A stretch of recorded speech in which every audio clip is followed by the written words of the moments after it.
Assalamualaikum warahmatullahi wabarakatuh. Alhamdulillahilladzi an'amana bini'matil istiqlal min biladinal Indonesia. Asyhadu an la ilaha illallah wa asyhadu anna Muhammadan abduhu wa rasuluh. Iqraram bihi wat tauhida. Allahumma salli ala sayyidina Muhammad wa ala alihi wa sahbihi wa sallim tasliman mazida. Yang berbahagia Ketua Iluni Fakultas Biologi Universitas Nasional Saudara Basuki Hutamadi, Ketua Panitia Reuni Virtual Bang Fidel Bustami, rekan-rekan sejawat alumni Fakultas Biologi yang kami cintai. Ada dua kenikmatan yang banyak orang sering melupakannya. Kata Rasulullah SAW dalam hadis yang diriwayatkan oleh Ibnu Abbas, ni'matani maghmunun fihi ma kasirum minan nas as-sihhatu wal faraghu. Ada dua kenikmatan yang banyak orang lupa, yaitu kesehatan dan kesempatan. Hari ini kita masih bisa berkumpul dalam rangka reuni virtual. Maknanya sebenarnya kita telah diberikan banyak nikmat, terutama kesehatan, di saat banyak orang sedang mengalami musibah berupa wabah, pandemi, dan sebagainya. Tetapi kita semua bisa bertatap wajah, sekalipun hanya melalui virtual. Itu tandanya kita sebenarnya adalah orang-orang yang sehat. Apalagi masih bisa mengusap suami, ya, mengelus-elus istri. Jangan cuma HP saja yang dilus-elus, ya, atau diusap-usap, tapi suami, istri mestinya juga memiliki porsi yang sama. Dan itu ciri daripada hamba Allah yang sehat. Rekan-rekan sejawat yang dirahmati Allah Subhanahu wa Ta'ala, musibah memang bukan kehendak kita, tetapi dia ada sababiahnya tuh. Ya.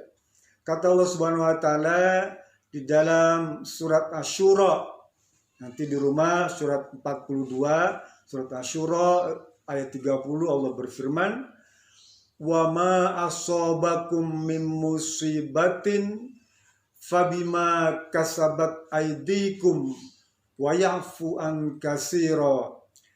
Apa saja musibah yang dialami oleh kalian, ya, yang ditimpakan kepada kita semua, itu sebenarnya karena perbuatan kita sendiri, karena ulah kita sendiri.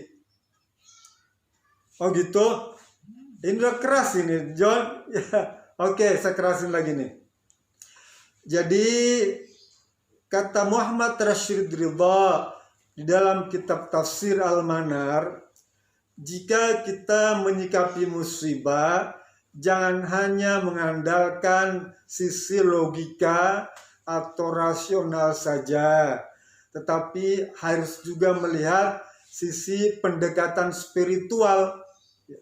Jadi pendekatan spiritual itulah yang akan bisa menjawab apa yang terjadi pada diri kita dengan musibah ini. Sebenarnya musibah bagi kaum muslimin, kata Imam Syafi'i, itu ada 3 hikmahnya. Yang pertama, dalam rangka meningkatkan derajat keimanan. Jadi seberapa besar kita sebagai orang Islam ini menyikapi musibah pandemi ini. Kalau kita menjadi orang yang beriman, maka kita sebenarnya sedang diangkat oleh Allah Subhanahu wa Ta'ala oleh sebab musibah ini. Yang kedua, kata beliau, kata Imam Syafi'i, musibah ini sebagai kekuasaan Allah Subhanahu wa taala ingin diperlihatkan kepada kita, dan kita sebagai makhluk yang sangat lemah tidak memiliki daya dan kemampuan untuk menyelesaikannya. Dan yang ketiga, kata beliau, musibah ini untuk membedakan mana yang benar-benar beriman dan mana yang belum benar-benar beriman. Kemudian ditambahkan lagi oleh Muhammad Rashid Ridha bahwa musibah ini juga untuk meningkatkan kesolehan sosial. Rekan-rekan sejawat Laskar Pabiona yang saya cintai, segala macam peristiwa yang terjadi belakangan ini merupakan bentuk tazkirah dari Allah Subhanahu wa taala. Kata Allah Subhanahu wa taala, ya. Halo ya, bisa didengar? Imam An-Nawawi ya memberikan penjelasan tentang ayat tadi di dalam kitab Irsyadul Nasihatul Ibad. Kata beliau, kam min mustajridin bin ni'mati alaihi wa kam min maftunin bis sanai wa kam min maghrurin bis sitri alaihi. Kata beliau, berapa banyak orang yang terjebak dengan nikmat dunia yang diberikan kepadanya, apakah itu jabatan atau kekayaan atau berbagai macam kebaikan, itu sebenarnya bisa menjadi jebakan. Karena kalau orang dijebak dengan jabatan yang tinggi, harta yang melimpah, kalau dia jatuh itu akan terasa lebih sakit. Orang yang jatuh dari ketinggian 1 meter itu tidak akan merasakan sakit. Tapi orang yang jatuh dari ketinggian 10 meter, 20 meter, itu kalau jatuh, dia akan terasa sakit sekali. Oleh karena itu, kata beliau, berapa banyak orang yang terjebak karena nikmat dan jabatan yang tinggi. Yang kedua, kata beliau, berapa banyak orang yang terfitnah karena pujian. Nih, hati-hati rekan-rekan saya nih, yang punya jabatan, punya fasilitas, punya kelebihan, itu banyak orang memberikan pujian. Tapi pujian itu justru bisa mencelakakan dirinya. Apabila dia kemudian merasa bangga dengan pujian itu, merasa ujub dengan pujian itu, merasa sombong dengan pujian itu, dan merasa cukup dengan amal solehnya. Dia menganggap bahwa amal solehnya itu sudah memadai sehingga mendapatkan pujian dari orang, padahal dia tidak tahu apakah amal solehnya itu diterima oleh Allah Subhanahu wa taala atau tidak. Dan yang ketiga, kata beliau, berapa banyak orang yang tertipu karena tertutupinya dosa. Kekeliruannya di masa lalu tuh, kalau kita putar kaset yang lama dari SMA, kuliah misalnya begitu ya, maka kita akan melihat berapa banyak kekeliruan kita tuh, perbuatan khilaf yang pernah kita kerjakan ya. Karena memang sebetulnya manusia itu tidak ada yang sempurna. Kata pepatah, tidak ada gading yang tak retak, tidak ada tuyul yang tak botak, tidak ada bisul yang tak bengkak, tidak ada luka yang tak terkoyak. Semua orang mesti memiliki kekeliruan itu. Tapi kekeliruan itu ya, jangan sampai kita menganggap karena selama ini tertutupi, tidak ada yang tahu. Istri kita tidak tahu kalau kita punya aib. Suami kita tidak tahu kalau kita punya kekeliruan. Anak kita pun tidak tahu kalau kita punya dosa. Tetangga kita, teman kantor kita tuh, mereka nggak ada yang tahu kalau kita punya aib tuh. Karena selama ini ditutupi. Lah kita kadang-kadang merasa karena aib kita itu ditutupi, ya, merasa bahwa kita tidak punya dosa. Akhirnya kita melakukan perbuatan kekeliruan lagi. Bikin kwitansi fiktif, bikin proyek yang nggak abal-abal. Itu yang kemudian kita lakukan. Padahal apapun kekeliruan itu tidak ada satu kata pun yang bisa lolos dari catatan para malaikat. Rekan-rekan sejawat yang dirahmati Allah Subhanahu wa taala. Nih, di zaman pandemi semacam ini, ya, silaturahim itu sangat diperlukan dalam rangka mengenang kembali itu. Apa di antara amalan yang kita bisa lakukan sesama kita nih? Karena kita tidak bisa bertemu, ya, melalui virtual saja kita ketemu.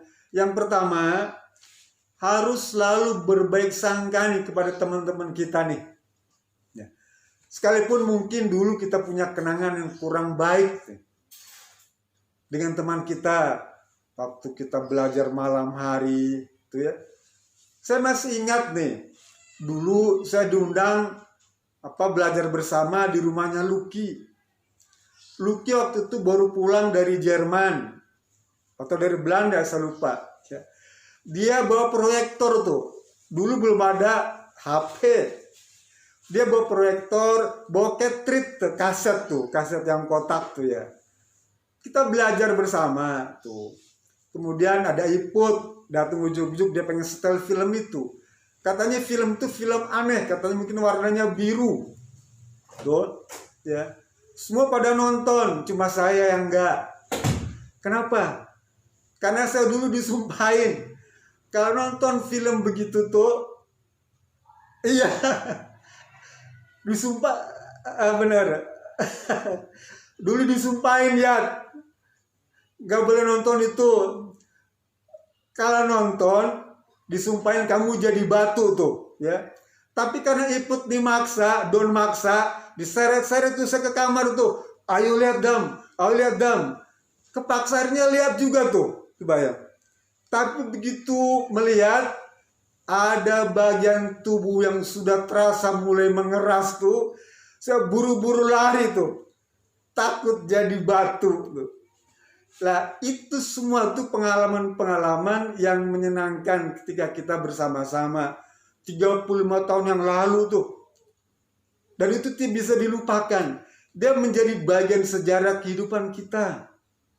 Dia boleh dilupakan, tapi tidak bisa dihapus. Kita bisa lupa, tapi itu tidak mungkin dihapus dari sejarah kehidupan kita. Yang pertama, bagaimana kita bisa senantiasa berkomunikasi dengan sesama teman ini adalah selalu berbaik sangka nih dengan sesama teman, sekalipun mungkin ada banyak kelirunya tuh. Ya, harus selalu be positif tuh, berbaik sangka. Yang kedua, ya, memahami kekurangan sahabat kita nih. Kita tahu rekan kita mungkin punya kekurangan, punya kelemahan, ya. Di zaman seperti ini kita harus bisa memahami mereka semua. Ada kekurangan, ada keterbatasan, ada kelemahan tuh. Kita harus sadari itu, ya. Dan yang ketiga, kita harus memaafkan kekeliruannya di masa lalu tuh. Ya. Kita harus maafkan, mungkin dia pernah berbuat keliru dengan kita. Mungkin dia pernah berbuat salah dengan kita. Maka saatnya kita bisa memaafkan. Wa tu'fi man dhalamaka tuh. Ya. Kita diperintahkan oleh Rasul untuk selalu memaafkan nih. Kesempatan ini baik sekali karena kita jarang ketemu. Ya. Maafkan kekeliruan teman-teman kita itu. Yang keempat adalah memahami kekurangannya tuh. Setiap orang mesti uzur, ya. Ada kekurangan, ada keterbatasan kesehatannya, maka kita harus memahaminya tuh. Ya. Dan yang kelima adalah mendoakannya. Doa ini tidak dibatasi oleh teritorial. Sekalipun mungkin jaraknya jauh, Sahril di Australia, ya, Reni di Jepang, tuh, Sita di Kalimantan, kemudian Rita di Medan, Profesor Sutiarso di Lampung, ya, Dr. Yunishab di Bogor. Dia tidak bisa dibatasi oleh teritorial tuh, ya. Jadi doakan mereka semua untuk menjadi orang-orang yang baik. Kata Rasulullah SAW, da'watul muslim fi akhihi bi dhahril ghaib mustajabatun. Doa orang Islam ya, di mana didoakan itu tidak tahu dia, jauh jaraknya, maka itu merupakan doa yang mustajabah, yang manjur. Jadi doakan supaya Hidayat Zarkasi nih bisa awet muda terus, kan begitu ya? Doakan dia. Kemudian yang terakhir awet muda. Ya, setidak-tidaknya doa kita menyertai Anda semua. Dan yang bagus awet tua, betul. Ya. Dan yang terakhir nih John ya, adalah apa? Memberikan nasihat kalau dia mau dinasihatin. Kalau dia mau minta nasihat. Kata Rasulullah SAW, "Faidastan sohaka fansohlahu." Kalau dia minta dinasihatin tuh, ya, maka kita harus bisa memberikan nasihat. Tentu saja nasihat yang baik. Apa diantaranya? Nih, saya ngomong bebusan nih, juga dalam rangka memberikan nasihat. Kata Imam An-Nawawi, "Alaikum bimujalasatil ulama wastima'il kalamil hukama. Fa innallaha yuhyil qalbil mayyita kama yuhyil ardal maitata." Hendaklah kalian itu bersama orang-orang yang berilmu. Ilmu apa saja? Mau ilmu agama, mau ilmu ekonomi, mau ilmu hukum tuh, ya. Dekatkan dengan mereka, sering-sering ngobrol, sering-sering diskusi, sering-sering tukar pikiran, sering-sering dialog. Apa untungnya? Kata beliau, fa innallaha yuhyil qalbal mayyita.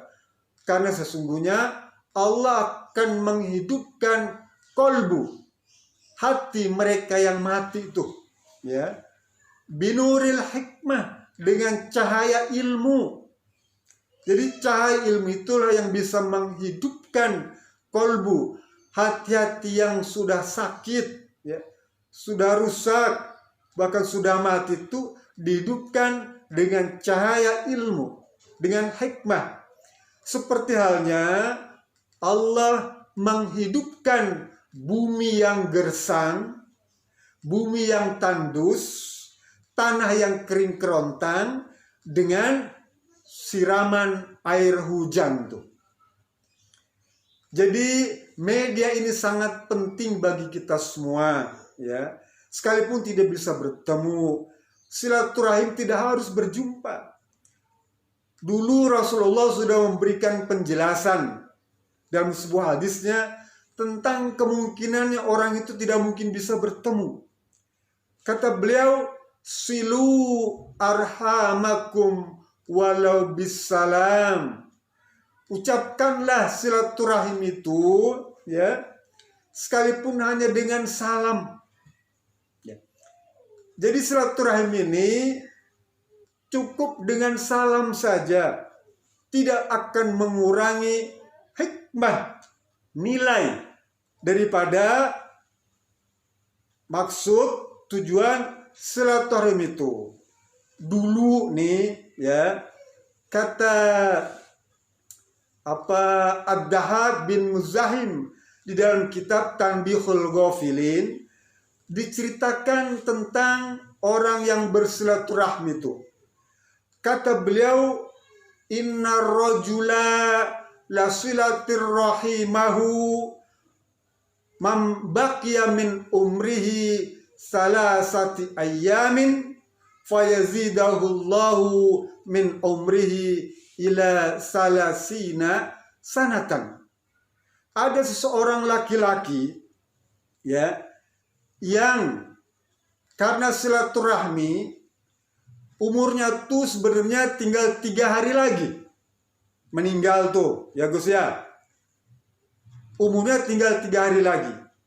Tapi karena dia selalu bersilaturahmi, maka umurnya berubah jadi 30 tahun lagi tuh. Sebaliknya, kata beliau, orang yang umurnya diperkirakan masih 30 tahun lagi, ya, karena memutuskan tali silaturahmi, maka umurnya tersisa tinggal 3 hari lagi. Penjelasan ini mengutip surat Ar-Ra'd ayat 39. Nanti di rumah buka surat Ar-Ra'd ayat 39. Allah berfirman, "Wa yamhullahu may yasha wa yusbit." Ternyata Allah bisa menghapus takdir tuh. Allah menghapus ketetapan ketentuannya dan menetapkan ketentuannya yang baru. Dari berpindah dari satu takdir yang satu kepada takdir yang lainnya. Di dalam kitab Irsyadul Ibad, ya, Syekh Zainuddin Al-Malibari menceritakan tentang kisah Nabi Daud alaihissalam.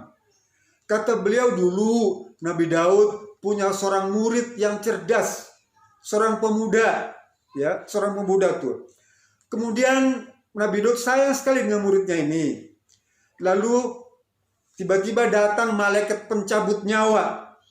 Disampaikan kepada Nabi Daud, "Wahai Daud, muridmu itu minggu depan akan aku cabut nyawanya." Lalu Nabi Daud kemudian sedih karena muridnya akan dicabut nyawanya. Tapi kemudian Nabi Daud ambil inisiatif segera mengawinkan atau menikahkan murid kesayangannya itu dengan seorang gadis. Kemudian pergilah suaminya itu ya. Kemudian pemuda tadi pergi bersama istrinya, ya. Tapi kemudian minggu berikutnya Nabi Daud cemas, takut kemudian malaikat pencabut nyawa mengambil nyawanya tuh.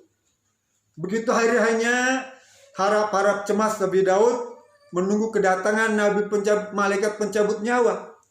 Tapi ternyata tidak datang. Besoknya tidak datang. Seminggu berikutnya tidak datang. Sebulan berikutnya tidak datang. Tahun berikutnya tidak datang. Ya. Sampai 3 tahun tidak datang. Tuh malaikat pencabut nyawa tadi. Lalu suatu hari Nabi Daud berjumpa dengan malaikat pencabut nyawa tadi. Ditanyakan, "Kenapa kamu tidak jadi mencabut nyawa pemuda itu?" Apa kata malaikat pencabut nyawa? "Bagaimana aku bisa mencabut nyawa muridmu itu? Setelah kamu nikahkan tuh, muridmu itu banyak bersilaturahmi dengan kerabat-kerabatnya. Bukankah orang yang bersilaturahmi itu akan dipanjangkan usianya, akan dimurahkan rezekinya, dan akan dientengkan jodohnya tuh? Kalau begitu, nih teman-teman nih, ya, yang masih jomblo nih sekarang nih, yang udah jomblo-jomblo, para duda, ya, para janda nih, supaya panjang umurnya, ya, carilah pasangan hidup tuh, supaya umurnya bertambah panjang, bahkan jadi 30 tahun lagi tuh, ya. Rekan-rekan sejawat Askar Fabiona yang dirahmati Allah Subhanahu wa taala. Oh ya, Anton, kalau misalnya agak berat silakan istirahat, Ton. Gak apa-apa ya. Ya, saya teruskan ya. Oke, bye Ton. Ya. Saya teruskan. Jadi silaturahim di era pandemi semacam ini kita bisa lakukan melalui media semacam ini, ya. Dan tidak akan mengurangi hikmah tadi, diantaranya adalah bagaimana kita bisa mendoakan agar semua alumni ini ada dalam lindungan Allah Subhanahu wa taala tuh, ya. Agar semua alumni ini semuanya akidahnya salimah, ya.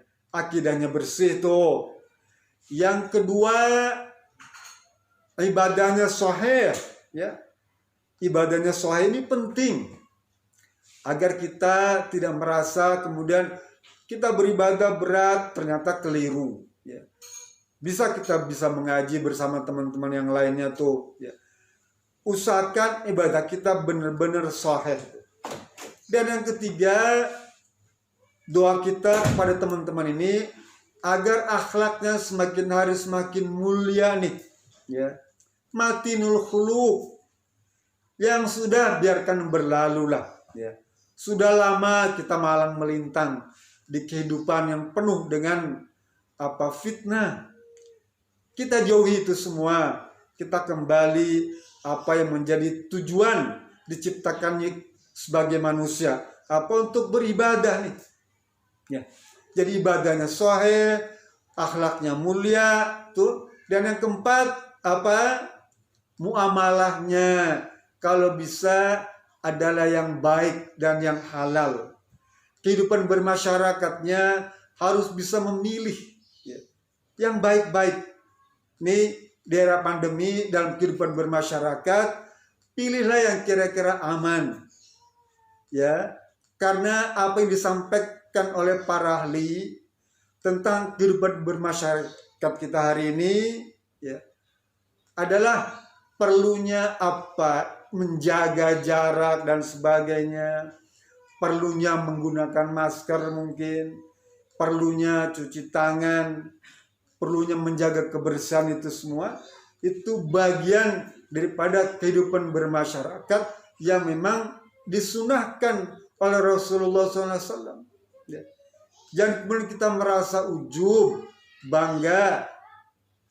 Kita tahu, kita juga merasa perkara protozoa, mikroba, kuman, bakteri, virus, itu udah mainan sehari-hari kita. Ya. Dulu mata kuliah mikrobiologi itu kan panjang kita, ya. Jadi sudah menjadi makanan sehari-hari sebetulnya. Bakteri, kuman, protozoa, jamur, virus itu bukan barang yang baru.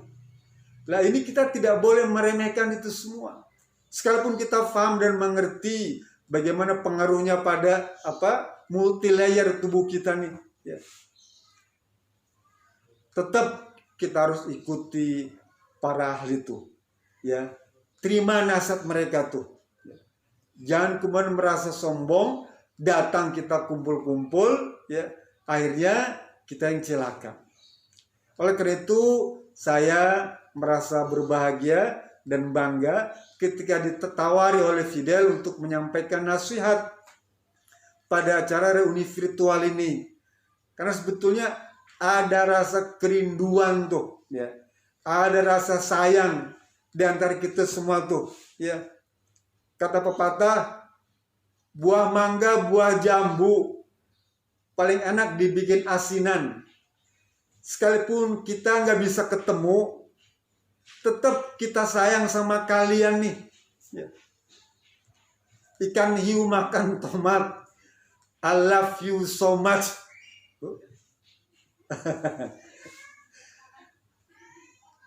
Mungkin itu kalian udah 40 menit ya, udah waktunya udah, ya. Jadi untuk tidak mengurangi rasa hormat saya kepada semua, ya, atas segala macam kekurangan atau kekeliruan yang mungkin dulu pernah saya lakukan nih, ya. Sekali lagi saya mohon dibukakan pintu maaf yang sebesar-besarnya nih. Ini kita sudah lebih dari 10 perjalanan, 60 tahun nih usia Del. Ya, rasanya mungkin usia kita tidak jauh beda 60 tahun. Ini sudah lebih dari perjalanan hidup kita. Kata Rasul bilang, umru ummati baina sittin wa sab'in. Umur umatku itu di antara 60 sampai 70 tahun.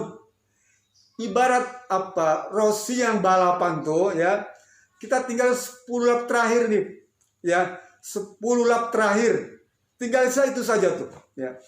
Oleh karena itu ini menjadi kesempatan untuk saya menyampaikan mohon maaf yang sebesar-besar atas berbagai macam kekeliruan, kekhilafan atau dosa yang mungkin dulu saya nggak sengaja pun, ya, sama sekali tidak sengaja, tapi tetap harus disampaikan permohonan maaf itu.